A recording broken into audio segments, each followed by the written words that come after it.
और नवरात्रि में आप जानते हैं कि रात्रि को पूजा होनी चाहिए।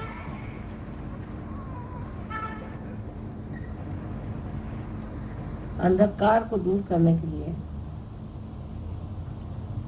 अत्यावश्यक है कि प्रकाश को हम रात्रि में ही ले आए।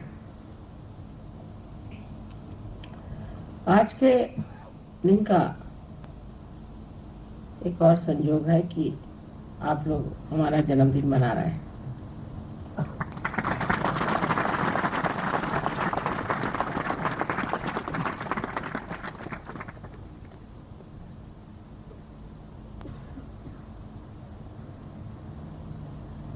आज के दिन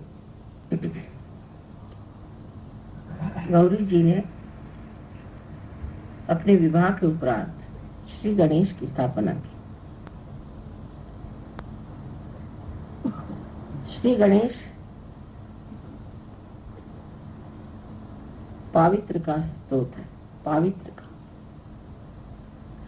सबसे पहले इस संसार में पवित्रता फैलाई गई, जिससे कि जो भी प्राणी, जो भी मनुष्य मात्र इस संसार में आए वो पवित्र से सुरक्षित रहे और अपवित्र चीजों से दूर रहे। इसलिए सारी सृष्टि को गौरी जी ने पवित्रता से नहला दिया और उसके बाद ही सारी सृष्टि की रचना हुई। सो जीवन में सबसे महत्वपूर्ण कार्य हमारे लिए यह है कि हम अपने अंदर पवित्र को सबसे ऊंची चीज समझें। लेकिन पवित्र का मतलब ये नहीं कि हम नहाएं, धोएं, सफाई करें, अपने शरीर को ठीक करें, किंतु अपने हृदय को स्वच्छ करना चाहिए। हृदय का सबसे बड़ा विकार है क्रोध। क्रोध सबसे बड़ा विकार है और जब मनुष्य में क्रोध आ जाता है तो जो पवित्र है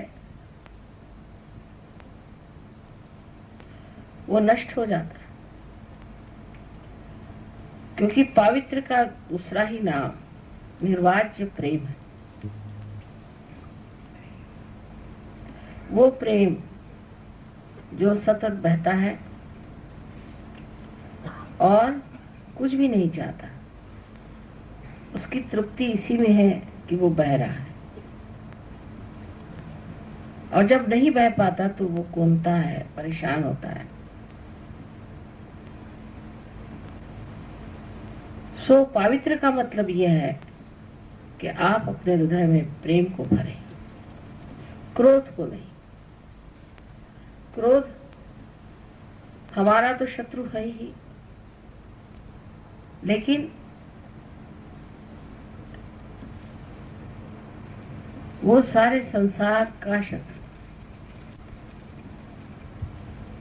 दुनिया में जितने जितने युद्ध हुए हैं, जो जो हानियां हुई हैं, ये सामूहिक क्रोध के कारण। क्रोध के लिए बहाने बहुत होते हैं। मैं इसलिए नाराज हो गया क्योंकि ऐसा था, मैं उसलिए नाराज हो गया क्योंकि ऐसा था। हर क्रोध का कोई न कोई बहाना मनुष्य ढूंढ सकता। लेकिन युद्ध जैसी भयंकर चीजें भी इसी क्रोध से ही आती है। उसके मूल में ये क्रोध ही होता है। अगर हृदय में प्रेम हो तो क्रोध नहीं आ सकता, और अगर क्रोध का दिखावा भी होगा तो वो भी प्रेम की ही। किसी दुष्ट राक्षस को जब संहार किया जाता है वो भी उस पे प्रेम करने से ही होता है, क्योंकि वो इसी योग्य है कि उसका संहार हो जाए, जिससे वो और पाप कर्म न करे। लेकिन ये कार्य मनुष्य के लिए नहीं, ये तो देवी का कार्य है जो उन्होंने इन नवरात्रियों में किया है। सो हृदय को विशाल करके हृदय में ये सोचें कि हम किससे ऐसा प्रेम करते हैं जो निर्वाज निर्मम है, जिसके प्रति हमें ये नहीं कि ये मेरा बेटा है, ये मेरी बहन है, मेरा घर, मेरी चीज। ऐसा प्रेम हम किससे करते हैं? किसके प्रति हमें ऐसा प्रेम? मनुष्य की जो स्थिति है उससे आप बहुत ऊंचे स्थिति में आ गए, क्योंकि आप सहज योगी हैं। आपका योग परमेश्वर की इस प्रेम की सूक्ष्म शक्ति से हो गया।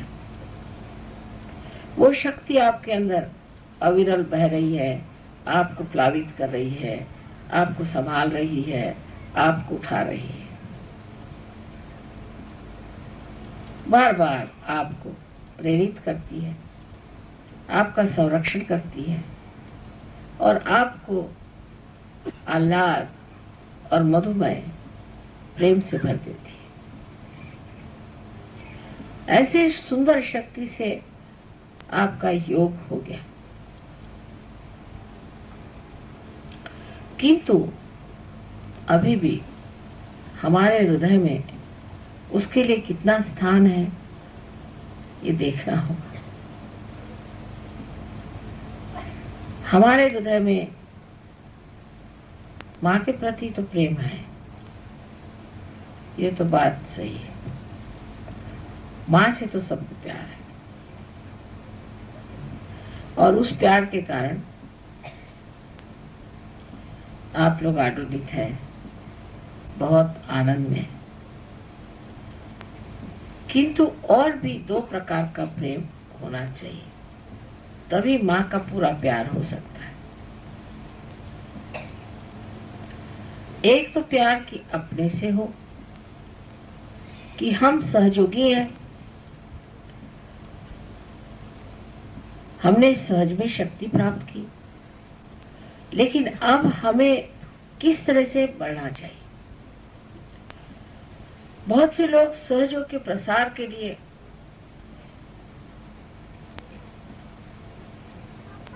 बहुत कार्य करते हैं, इसे हम कहें कि हॉरिजॉन्टल मूवमेंट,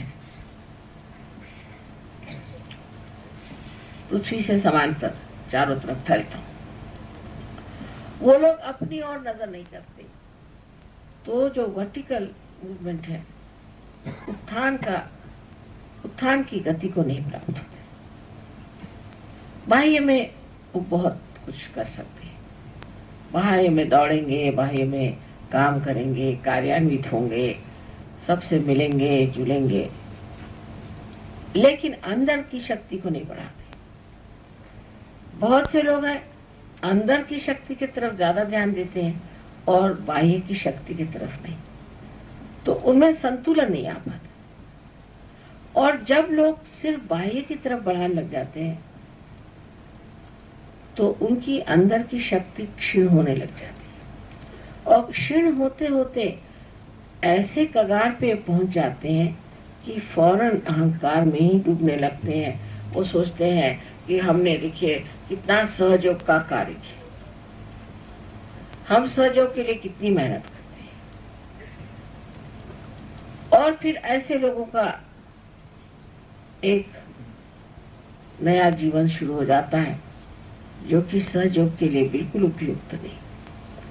वो अपने को सोचने लगते हैं कि हम बड़े भारी एक अगुवा है और हमारा बहुत महत्व होना चाहिए, जैसे कि जिसे सेल्फ इम्पोर्टेंस कहा जाता है। सो वो हर जगह देखते हैं कि हमारा महत्व होना चाहिए। हर चीज में वो कोशिश करेंगे कि अपना महत्व दिखाएं, अपनी विशेषता दिखाएं, अपने को सामने करें, लेकिन अंदर से खोखलापन आते जाता है। उसके बाद हठात देखते हैं कि उनको कोई बीमारी हो गई, पगला गए, वो कुछ बड़ी भारी आफत आ गई। तो फिर कहते हैं कि माँ, हमने आपको तो पूरी तरह से समर्पित किया हुआ था, फिर ये कैसे हो गया?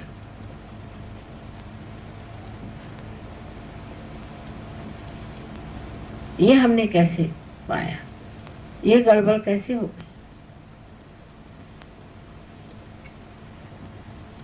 इसकी जिम्मेदारी आप ही के ऊपर है कि आप बहकते चले गए।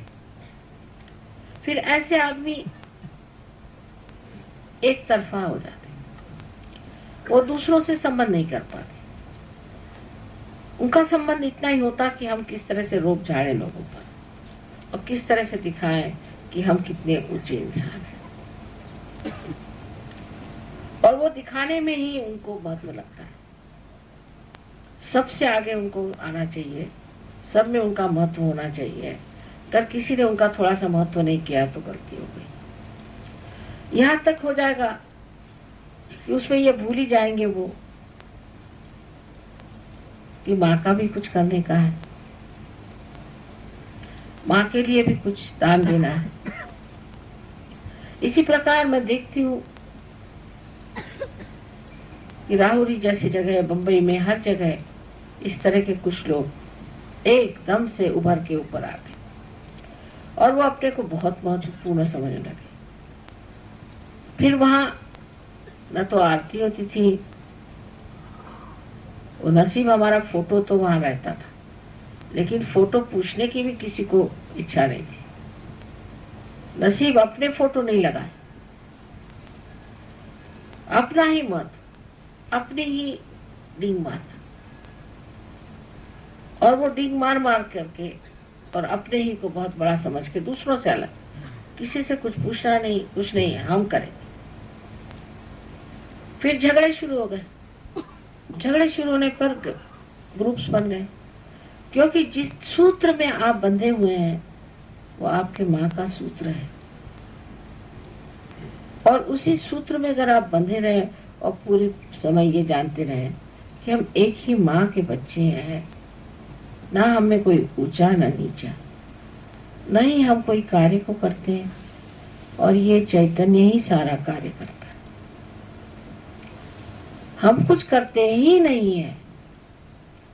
ये भावना ही जब छूट गई और ये कि हम इतने बड़े हैं, हमने ये किया, दूसरा का हमने ये किया, हम ये करेंगे, हम वो करेंगे, तब फिर चैतन्य कहता है, अच्छा तुझे जो करना है कर, जहां जाना है जा, जाना है तूने नर्क में जा, तुझे अपने को मिटा लेना है, अपने को मिटा ले, अपना सर्वनाश करना है वो भी कर ले, जो तुझे करना है तू कर। वो आपको रोकेगा नहीं, क्योंकि आपकी स्वतंत्रता वो मानता है। आप स्वर्ग में जाना चाहे तो उसकी भी व्यवस्था है, और नरक में जाना चाहे तो उसकी भी व्यवस्था है। पर सहयोग में एक और बड़ा दोष है, एक बहुत बड़ा दोष है कि हम एक सामूहिक विराट शक्ति है, हम अकेले अकेले नहीं हैं, सब एक ही शरीर के अंग प्रत्यंग है। उसमें अगर एक इंसान ऐसा हो जाए या दो चार ऐसे हो जाए जो अपना अपना ग्रुप बना ले, तो जैसे कैंसर की मैलिग्नेंसी होती है कि एक सेल ही बढ़ने लग जाता है, ऐसे ही एक आदमी बढ़ करके और सारे सहयोग को ग्रस्त सकता है और हमारी सारी मेहनत व्यर्थ जा सकती।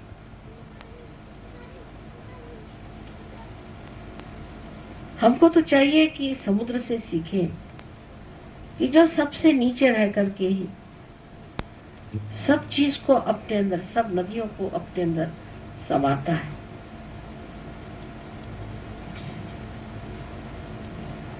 और बगैर समुद्र के तो ये सृष्टि चल नहीं सकती। और अपने को तपा करके, बाफ बना करके सारी दुनिया में बरसात की सौगात भेजता है। उसकी जो नम्रता है वही उसके गहराई का लक्षण है। और उस नम्रता में कोई ऊपरी नम्रता नहीं कि नमस्ते भाई साहब नमस्ते, कुछ नहीं। सबसे नीचे में सबको ग्रहण, सबको अपने अंदर लेकर उसको शुद्ध करके और फिर बाग बना करके बरसात करना, और फिर वही बरसात नदियों में पड़कर दौड़ती हुई उसी समुद्र की ओर दौड़ेगी। और इस समुद्र की पहचान, आप अगर कभी किसी समुद्र के किनारे पे गए तो देखिए कि वहां जितने भी नारियल के पेड़ हैं वो सब समुद्र के ही ओर झुके हुए। इतनी जोर की हवा चलती है, कुछ भी हो जाए, लेकिन वो कभी भी समुद्र से दूसरी ओर मुड़ते नहीं, क्योंकि वो जानते हैं ये समुद्र है। इस समुद्र के समान ही अपना हृदय विशाल तब होगा जब हमारे अंदर अत्यंत नम्रता और प्रेम आ जाए। लेकिन अपना ही महत्व करना, अपने ही को विशेष समझना, ये जो चीज है, इसमें सबसे बड़ी खराबी यह है कि परम चैतन्य आपको काट देगा। जाओ, तुमको तुम्हारा महत्व, तुम जाओ, हट जाओ। और फिर जैसे कि कोई नाखून काट के फेंक देता है, इस तरह से आप एक तरफ फेंक जाएंगे, जो मेरे लिए तो बड़ी दुखदायी बात होती है। और ऐसे 2-4 लोग जो निकल आए, जो सोचते हैं हम बहुत काम करते हैं, हमने ये कार्य किया, हमने वो कार्य किया, उनको फौरन ठंडा हो जाना चाहिए और पीछे हट करके देखना चाहिए कि हम ध्यान करते हैं, हमारा ध्यान लगता है, हम कितने गहरे हैं, और फिर हम किसको प्यार करते हैं, किस किस को प्यार करते हैं, कितनों को प्यार करते हैं और कितनों से दुश्मनी लेते हैं। सहयोग में कोई लोग बड़े गहरे बैठ गए, बहुत गहरे आ गए, इसमें कोई शंका नहीं, और बहुत से अभी भी किनारे पे ही डोल रहे, और कब वो फिर जाएंगे कह नहीं सकते, क्योंकि मैंने आपसे पहले ही बताया है कि 1990 साल के बाद एक नया आयाम खुलने वाला है, और एक छलांग आपको मारनी होगी, जो आप इस मोहाल से उतर करके और उस नई चीज को पकड़ लें। जैसे कि चक्का है, जब घूमता है तो एक बिंदु पे आकर फिर आगे सरक जाता है। इसी प्रकार सहयोग की प्रगति भी सामूहिक होने वाली है, और इसमें टिकने के लिए पहली चीज हमारे अंदर पवित्र होना चाहिए, जो नम्रता से भरा। वैसे तो दुनिया में लोग आपने देखे हैं कि जो अपने को बड़े पवित्र समझते हैं और सुबह शाम संध्या करते हैं और किसी को छूने नहीं देते, ये खाना नहीं खाएंगे, वो आएगा तो उसको कहेंगे तुम दूर बैठो, वो किसी ने छू लिया तो उनकी हालत खराब। ही पागलपन। अगर आप एकदम स्वच्छ हैं, एकदम आप पवित्र हैं, तो आपको किसी को भी छूने में, किसी से भी बात करने में कभी अपवित्रता आ नहीं सकती, क्योंकि आप हर चीज को ही शुद्ध करते, आपका स्वभाव ही शुद्ध करने का, तो आप जिससे मिलेंगे उसी को आप शुद्ध करते ही जाएंगे। उसमें डरने की कौन सी बात है, उसमें किसी को कंडेम करने की कौन सी बात है, उसके लिए कानाफूसी करने की कौन सी बात है।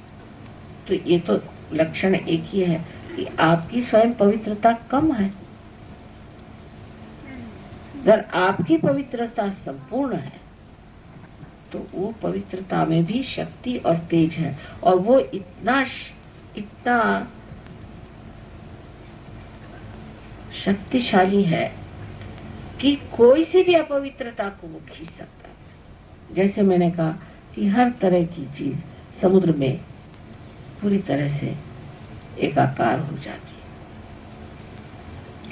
अब दूसरे लोग हैं कि जो सिर्फ अपनी ही प्रगति को सोचते हैं। वो ये सोचते हैं कि हमें दूसरे से क्या मतलब। हम अपने कमरे में बैठकर माँ की पूजा करते हैं, उसकी आरती करते हैं, उनको हम मानते हैं और हम चाहते हैं कि हमारी उन्नति हो जाए, हमें दुनिया से कोई मतलब नहीं।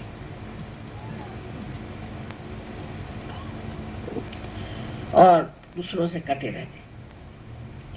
ऐसे लोग भी बढ़ नहीं सकते, क्योंकि आप शरीर के एक अंग प्रत्यंग है। समझ लीजिए एक उंगली ने अपने को बांध लिया और कहेगी कि नहीं, मैं किसी से और मतलब नहीं मेरा, मैं अलग से रहूंगी। ये तो उंगली मर जाएगी, क्योंकि इसमें रक्त कहां से आएगा, इसमें नस कैसी चलेगी, इसमें चेतना का संचार कैसे होगा। ये तो कटी हुई रहेगी, ये तो छूटी हुई रहेगी। आप एक बार उंगली को बांध के देखिए और 5 दिन बांधे रखिए, उसके बाद आप देखिए कि उंगली काम ही नहीं करेगी, आप किसी काम की नहीं रह जाएगी। फिर आप कहेंगे माँ मैं तो इतनी पूजा करता हूँ, मैं तो इतने मंत्र बोलता हूँ, मैं तो इतना कार्य करता हूँ, फिर मेरा हाल ऐसा क्यों है? क्योंकि आप विगलित हैं, आप हट गए, उस सामूहिक शक्ति से आप हट गए।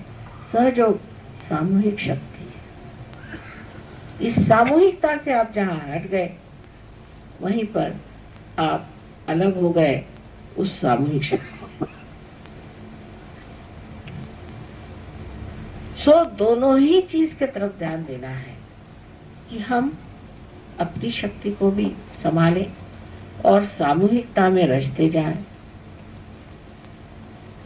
तभी आपके अंदर पूरा संतुलन आ जाए। लेकिन बाह्य में आप बहुत कार्य करते हैं।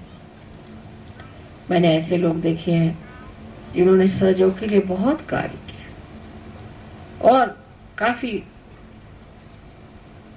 अच्छे भाषण देते थे, बोलते थे। उनके भाषणों के उन्होंने फिर टेप बना ली। फिर लोगों से कहने लगे कि अच्छा आप हमारी टेप सुनिए। तो लोग हमारी टेप छोड़ के उन्हीं की टेप सुनते थे।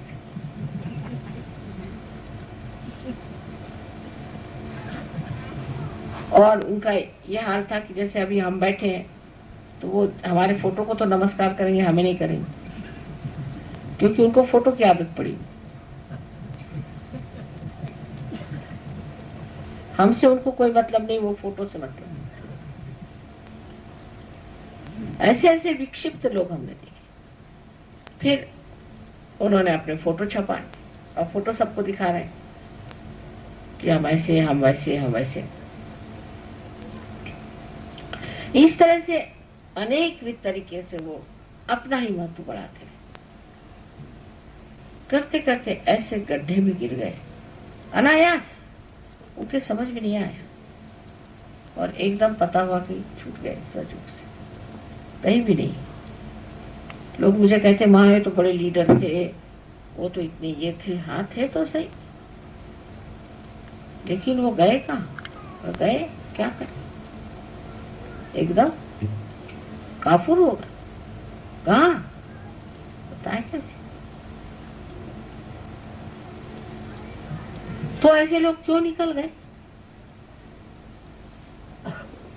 क्योंकि संतुलन नहीं। और जब संतुलन नहीं रहता है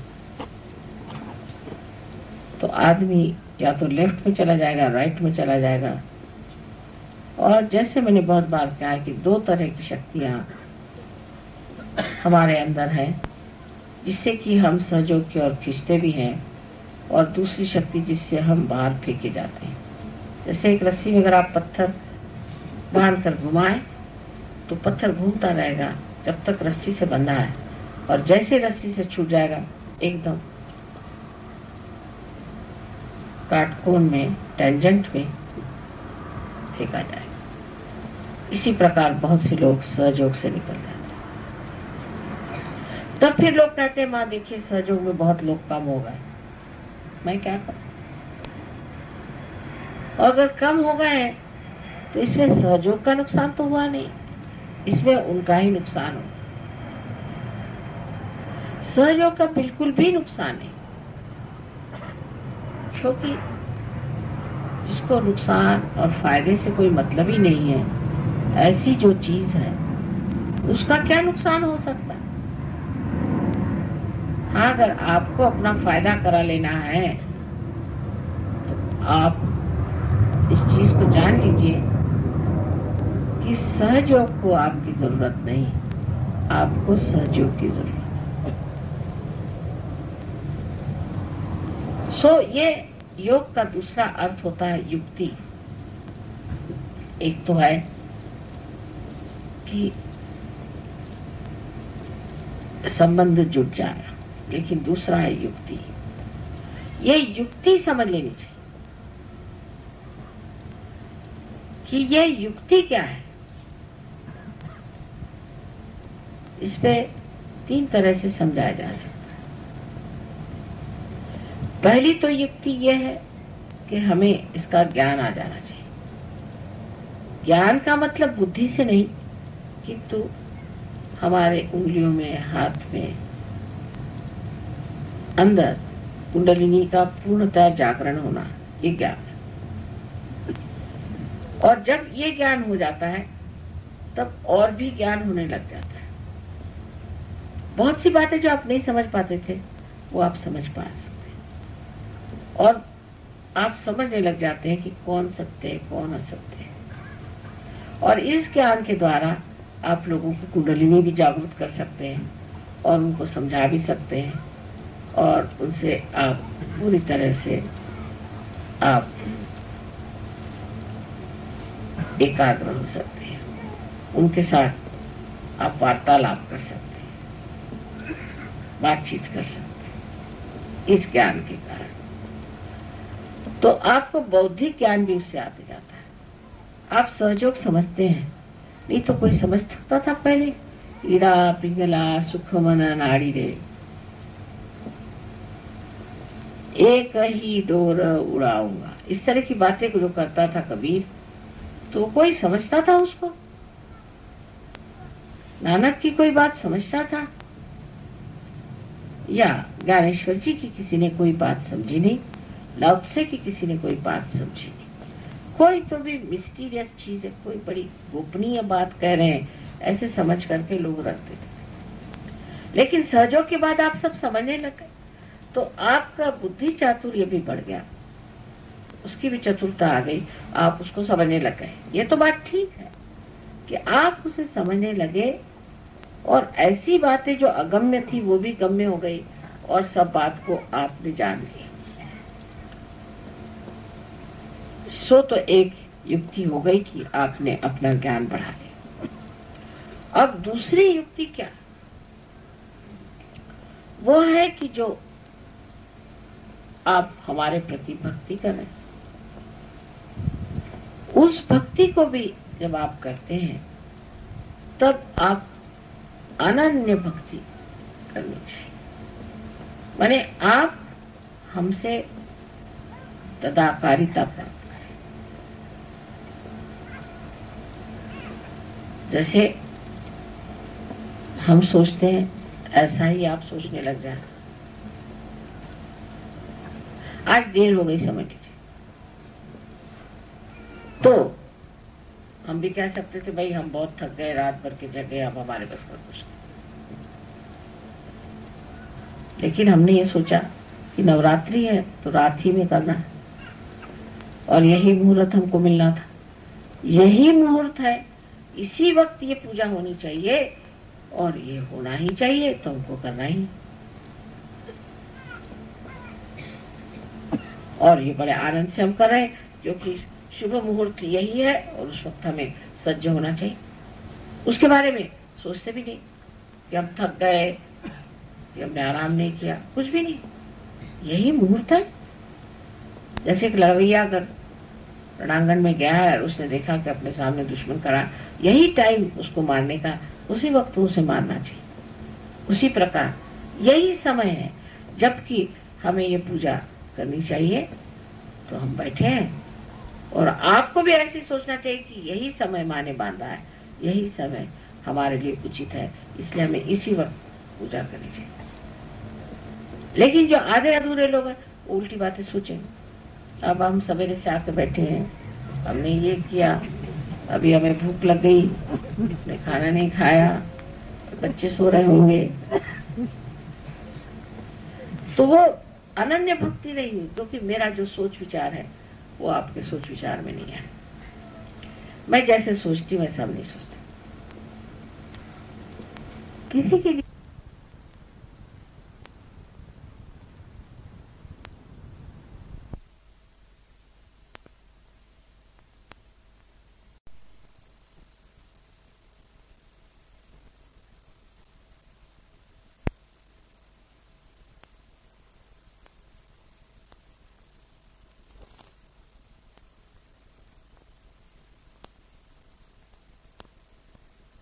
वो आपके सोच विचार में नहीं है।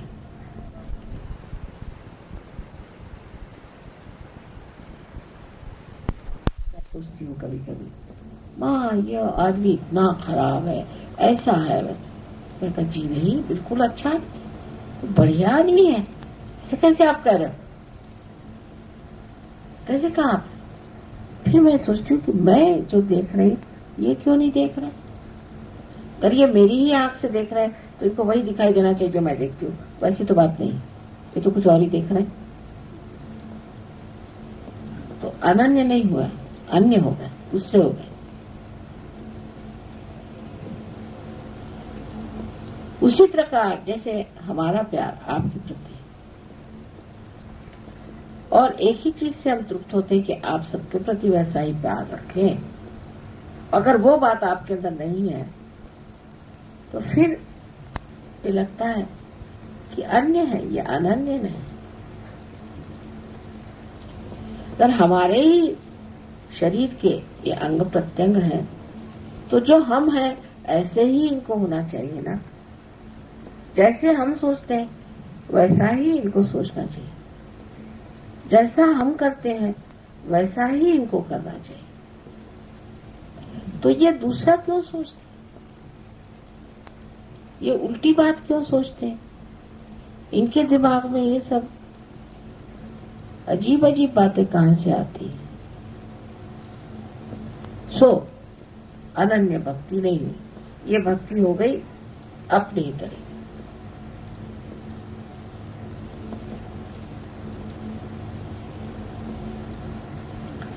तो अपना सोच विचार और अपना कार्य और अपना प्रेम, ये सब वैसा ही होना चाहिए जैसा आप मुझसे प्रेम करते हैं।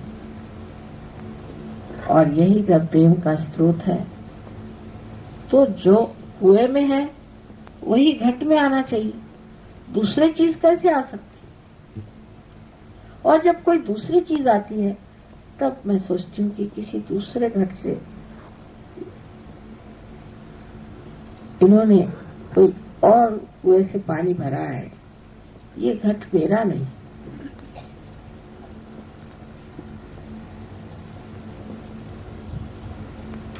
अब तीसरी बात जो युक्ति है कि जब दूसरी बात मैंने आपसे बताई कि आप अपने अंदर एक अनन्य शक्ति रखें, वहां हम आपको शरणागत हैं लोग, हम तो शरणागत। और जब शरणागत हैं तो अगर हम कोई बात कह भी दें या हम आपको कुछ चीज समझा दें या कोई आपके सामने प्रस्ताव रखें, कुछ रखें, तो उसको मना करने का सवाल ही कैसे उठेगा? अगर आप और हम एक हो गए तो उसका सवाल ही कैसे उठना चाहिए? माँ ने कह दिया ठीक है, क्योंकि हम तो माँ ही हो गए हैं तो हम नहीं कैसे कर सकते? जैसे कि मेरी आंख आपको दिख रही है तो मेरी आंख जान रही कि आप लोग बैठे हैं सामने मेरे, क्योंकि मेरी आंख मेरी अपनी है तो मैं जो जान रही हूँ उसमें और मेरी आंख के जानने में कोई भी अंतर नहीं, एक ही चीज है। जो मैं बुद्धि से जान रही हूं वह मैं मेरी आंख से भी जान रही हूं। तब फिर आप में तदाकारिता जिसे कहते हैं वो नहीं आई। सो ये दूसरी युक्ति है कि मां मेरे हृदय में आ पाओ, मेरे दिमाग में आ पाओ, मेरे विचारों में आ पाओ, मेरे जीवन के हर कण में आ पाओ।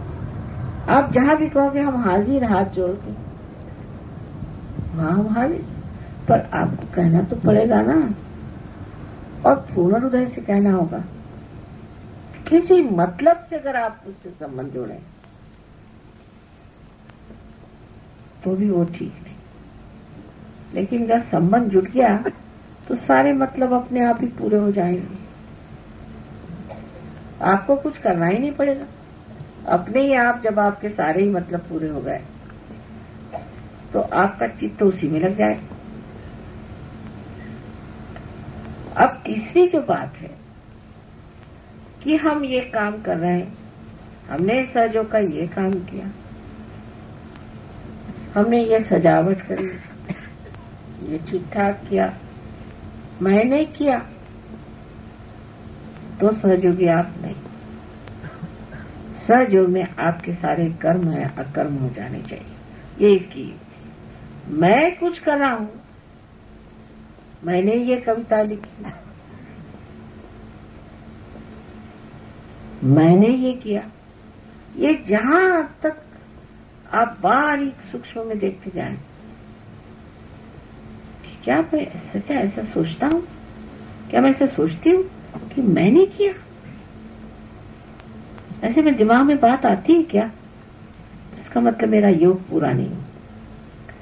जब योग पूरा हो जाता है तो फिर आप ऐसा नहीं सोचते, सोच ही नहीं सकते, विचार ही नहीं। अकर्म में आप ये हो रहा है, वो हो रहा है, ये घटित हो रहा है, वो सब हो रहा है, ऐसे आप बोलने लग जाते हैं। और तब कहना चाहिए कि आप पूरी तरह से तदाकारिता में। अब मेरा हाथ है, वो कुछ कार्य कर रहा है, तो थोड़ी कहता कि मैं कर रहा हूं, उसको तो पता भी नहीं वो कर रहा है, वो तो हो ही रहा है। उसकी जितनी भी गति है सो हम ही तो कर रहे हैं। लेकिन वो अगर ये सोचे कि हम कर रहे हैं, इसका मतलब मेरा हाथ कट गया है, इससे जुड़ा नहीं। अगर जुड़ा हुआ है तो उसको कभी लगेगा कि मैं घूम रहा हूं, मैं चल रहा हूं, मैं पकड़ रहा हूं, कभी नहीं लगता। और जब आप ऐसा सोचते हैं कि मैं कर रहा हूं, तभी चैतन्य कहता अच्छा तू कर। और तब सबसे ज्यादा गड़बड़ी शुरू होती है। तीसरी युक्ति है कि उस युक्ति को सीखना चाहिए कि जहां मैं कुछ कर रहा हूं, एक क्षण विचार कर, मैं कर रहा हूं, मैं क्या कर। जब तक आप प्रकार ढूंढ रहे थे तब तक आप कुछ कर रहे थे, क्योंकि आपके अंदर अहम भाव था। आप अकेले एक व्यक्ति थे, एक व्यष्टि में आप थे। अब आप समष्टि में जब आ गए, जब आप सामूहिकता में आ गए, तब आप कुछ भी नहीं कर रहे, आप अंग प्रत्यंग है, वो कार्य हो रहा है। ये तीसरी युक्ति है, इसे समझें। मैं इसलिए ये युक्तियां बता रही हूं कि अब जो छलांग जो लगानी है, इस तरह से आप अपना विवेचन हमेशा करते हैं और अपनी ओर नजर करें। इस वक्त सबसे भलाई इसमें है कि हम अपनी ओर नजर करें और देखें कि क्या मैं ये सोचता हूं, मैं दूसरे के लिए सोचता हूं, मैं ये सोचता हूं क्या कि वो मुझसे काफी श्रेष्ठ है और मुझसे उससे कुछ सीखना चाहिए। उसके कोई अच्छे गुण मुझे दिखाई देते हैं कि बुरे गुण मुझे दिखाई देते हैं। दूसरों के अगर अच्छे गुण दिखाई दे और अपने बुरे गुण, तो बहुत अच्छी बात है, क्योंकि दूसरों के तो दुर्गुण आप हटा नहीं सकते, उसमें तो आपका अधिकार नहीं। जहां अधिकार है अपने ही दुर्गुण आप हटा सकते हैं। तो दूसरों ने क्या किया, दूसरे ऐसे हैं, ऐसे सोचने वाले अभी पूरी तरह से योग में उतरे। मेरे में क्या त्रुटि है ये देखने से ही आप ठीक कर सकते हैं, दूसरों के दोष देखने से ठीक नहीं सकते। ये तो ऐसा हुआ कि आप दूसरों के घर की बात सोचते हैं, उनके घर में ये खराबी, उनके घर में ये खराबी। लेकिन हमें जानना चाहिए इस युक्ति को समझ लेना चाहिए कि इसमें जो हम डावाडोल है वो हम अपनी ही वजह से। सहयोग तो बहुत ही बड़ी चीज है, बड़ी अभिनव चीज है, लेकिन जो हम में खराबी आ रही है या जो हम अभी भी इसका मजा पूरी तरह से नहीं उठा पा रहे हैं, इसकी वजह हम में कोई ना कोई दोष है। और इस सब को प्राप्त करने पर इस युक्ति को अगर आपने सीख लिया तो मिलेगा क्या? सिर्फ आनंद, निरानंद और कुछ नहीं। और फिर चाहिए क्या? आपकी शक्ल ही बदल जाएगी, आप आनंद में ही बहने लग जाएंगे। और आज इस हमारे जन्म दिवस पर मैं चाहूंगी कि आप लोगों का भी आज जन्म दिवस मनाया जाए, कि आज से हम इस युक्ति को समझें और अपने को इस पवित्रता से भरते, जैसे श्री गणेश। और पवित्रता से ही मनुष्य में सुबुद्धि आती है, क्योंकि पवित्रता प्रेम ही का नाम है। उसी से सुबुद्धि का मतलब भी प्रेम ही है। सब चीज का मतलब प्रेम है। और अगर आप सुबुद्धि को प्राप्त नहीं कर सकते और प्रेम को आप अपना नहीं सकते, तो सहयोग में आने से आप अपना समय बर्बाद कर रहे हैं। इस वक्त ऐसा कुछ समा बन रहा है कि सबको इसमें एकदम से स्नात हो जाना चाहिए और अपने को परिवर्तन में डालना ही है। परिवर्तित हमको होना ही है।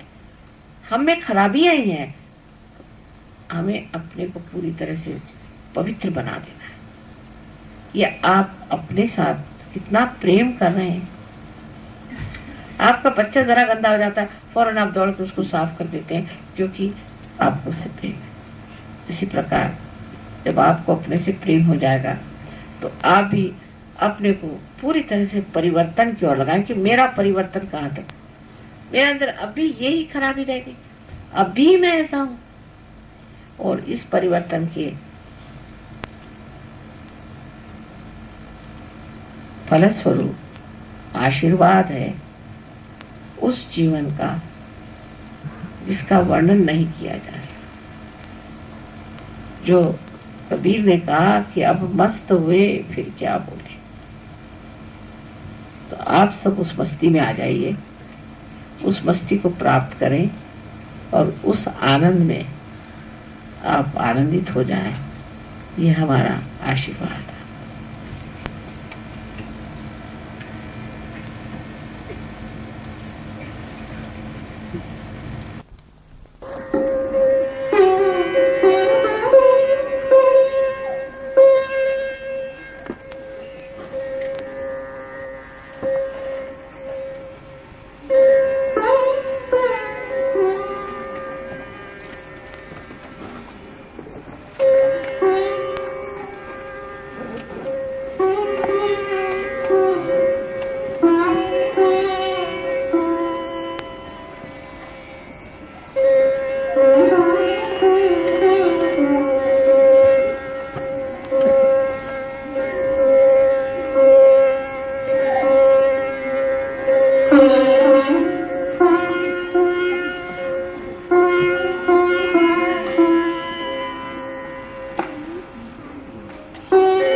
Thank you.